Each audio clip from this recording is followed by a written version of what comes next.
शुरू करते हैं अपनी क्लास। हमने इससे पहले पढ़ा था अपनी 3 कंडीशंस के बारे में जिसमें सॉल्यूशन निकलता है।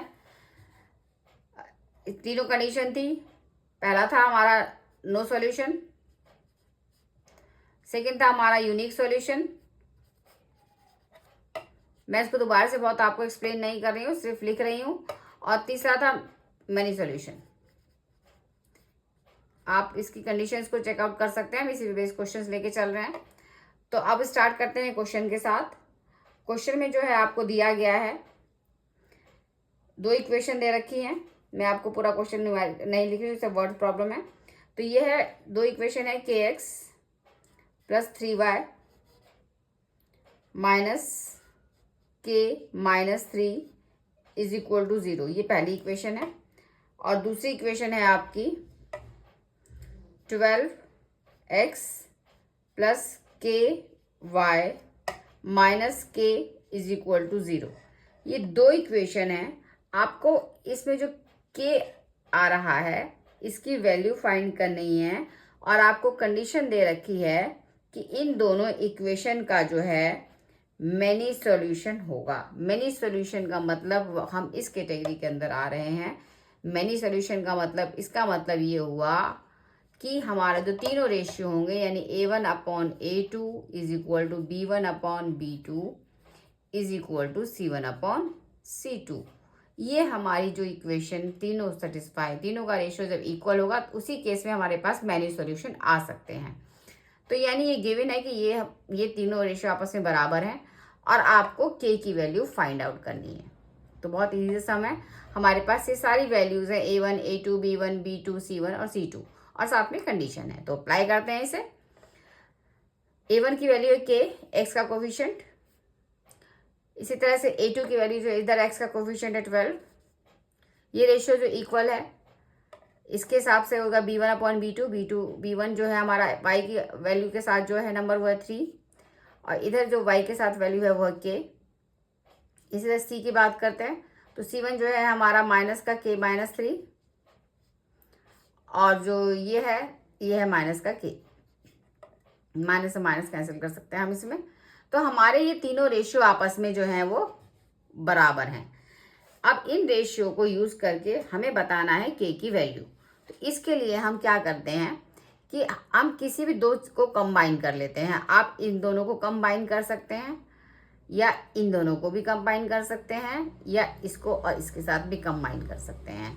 तो आपको k की वैल्यू मिल जाएगी। तो मैं आप भी इस टाइम जो है ये फर्स्ट जो है इनको कंबाइन कर रही हूँ। तो यानी k upon 12 is equal to 3 upon k। अब अगर मैं इसको क्रॉस मल्टीप्लाई करती हूँ तो ये हो जाता है k स्क्वायर। k और k को मल्टीप्लाई किया, k square is equal to 12 into 3 तो 36 के बराबर होता है। अब यहाँ से अगर हम k की वैल्यू निकालते हैं तो k हो जाता है अंडर रूट 36 और 36 के अंडर रूट जो होता है ये होता है प्लस माइनस 6। यानी प्लस 6 की वैल्यू को स्क्वायर करेंगे तब भी 36 आएगा और माइनस 6 को भी स्क्वायर करेंगे तो भी 36 आएगा। तो k की हमारे पास 2 वैल्यू निकल के आते हैं जब हम इन 2 फर्स्ट और सेकंड टर्म को कंबाइन करते हैं। अब हम कंबाइन करते हैं किसी और टर्म को। आप फर्स्ट और लास्ट को भी ले सकते हैं और सेकंड और लास्ट को भी ले सकते हैं। तो हम लोग इन दोनों को ले लेते हैं इस बार। तो ये हो जाता है 3 upon k is equal to k minus 3 upon k। आपने इससे 2 वैल्यूज निकाली हैं। आप इस क्वेश्चन को यहाँ भी खत्म कर सकते हैं। k की वैल्यू आपको 2 वैल्यूज मिल गई हैं। बट इसमें ये होता है कि इन दोनों वैल्यूज में से क्या कौन वैल्यू इसको भी सेटिस्फाई कर रही है, क्योंकि हमें k की वो वैल्यू फाइंड करनी है जो इन तीनों ही कंडीशन को सेटिस्फाई कर रही है। इसलिए हम इन 2 को और लेके चेक करते हैं कि क्या आता है। तो अब इसमें भी हम जैसे हमने इसको किया वैसे क्रॉस मल्टीप्लाई करेंगे। तो ये हो जाता है 12k, यह है k into 3k is equal to k और ब्रैकेट में k माइनस 3। तो ये हो जाता है 3k is equal to k square minus 3k। अब इस हिसाब से अगर हम देखते हैं इसका एक और तरीका भी था कि आप इसमें k से k को कैंसिल भी कर सकते थे, यही कैंसिल कर देते हैं। अदरवाइज आपको इस सम को फिर आपको फैक्टराइजेशन के तरीके से भी कर सकते हैं, इसे दोनों तरीके से कर सकते हैं। मैं आपको इस शॉर्ट फॉर्म में करवा रही हूँ। तो ये हो जाता है k minus 3 is equal to 3, और जिससे हमें जो k मिल जाता है वो हो जाता है 3 प्लस 3 यानी 6। तो k की हमारे पास दो वैल्यूज मिली थी इस वाली इक्वेशन से, प्लस माइनस 6, और इस वाली इक्वेशन से हमें मिली 6। इन दोनों इक्वेशन में जो कॉमन इक्वेशन या दोनों का जो कॉमन सॉल्यूशन आ रहा है वो आ रहा है +6। -6 को ये सेटिस्फाई नहीं कर रहा है। इसका मतलब जो k की वैल्यू जो फाइनल आंसर होगी वो आ गई 6, जो कि इन तीनों ही कंडीशन को सेटिस्फाई कर रही है।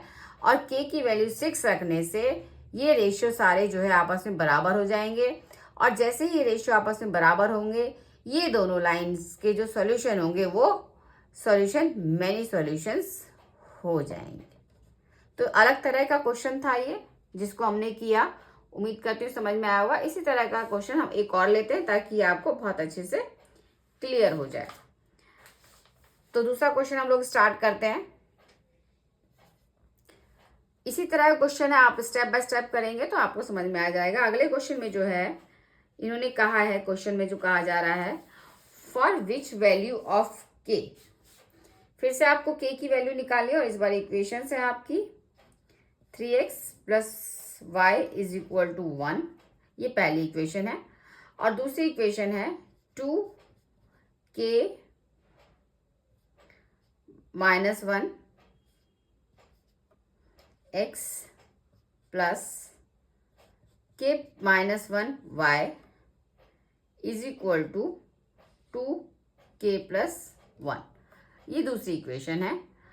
और इसमें आपको दे रखा है इस इक्वेशन का नो सॉल्यूशन। अब बात करते हैं नो सॉल्यूशन की। हमारा पहला ही केस है नो सॉल्यूशन। नो सॉल्यूशन के केस में अगर हमारे पास नो सॉल्यूशन है तो इसका मतलब ये होता है कि हमारा जो रेशियो होगा A1 upon A2 is equal to B1 upon B2, यानी ये दोनों लाइंस जो है आपस में पैरेलल हो जाएंगी, जिसकी वजह से उनका सोल्यूशन नहीं होगा। इस केस में ये दोनों रेशियो आपस में बराबर हो गया। इसमें हमारे सी की बात नहीं कर रहे हैं। सी अगर ये बराबर हो जाता है तो उसके मैनी सॉल्यूशन हो जाते हैं। अगर सिर्फ ए और बी का रेशियो बराबर होता है तो उसके नो सॉल्यूशन होते हैं। तो स्टार्ट करते हैं इसे।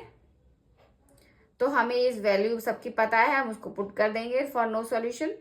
तो x के साथ नंबर है 3, यानी A1 की वैल्यू हो गई 3, तो ये हो जाएगा 3 अपॉन, इधर x के साथ जो मल्टीपल में है वो है 2k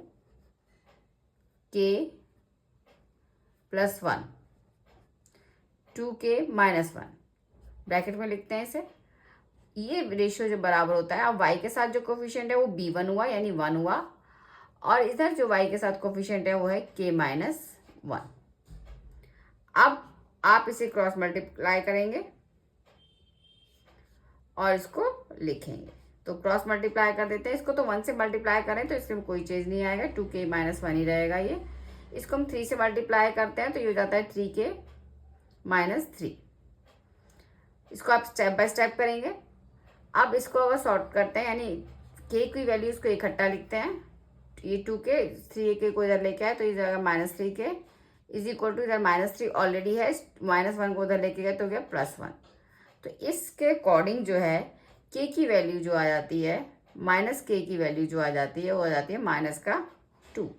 माइनस से माइनस हम लोग कैंसिल कर देंगे, तो k की वैल्यू जो आ जाती है वो आती है 2, जो कि इसका आंसर है। इसका मतलब k की वैल्यू 2 रखने से जो हमारे पास इक्वेशन बनेगी, एक इक्वेशन में k है ही नहीं तो एक है ही है, इस इक्वेशन अगर हम k की वैल्यू पुट करते हैं तो जो हमारी फ्रेश इक्वेशन बन के आएगी, आप उसे चेक भी कर सकते हैं। चलिए रख के देखते हैं, k की जगह 2 रखते हैं तो ये होता है 2 इंटू 2 माइनस 1 x, इसके बाद है प्लस का, ये हो जाता है 2 minus 1 y is equal to 2 into 2 plus 1, यानी 4 माइनस 1 3x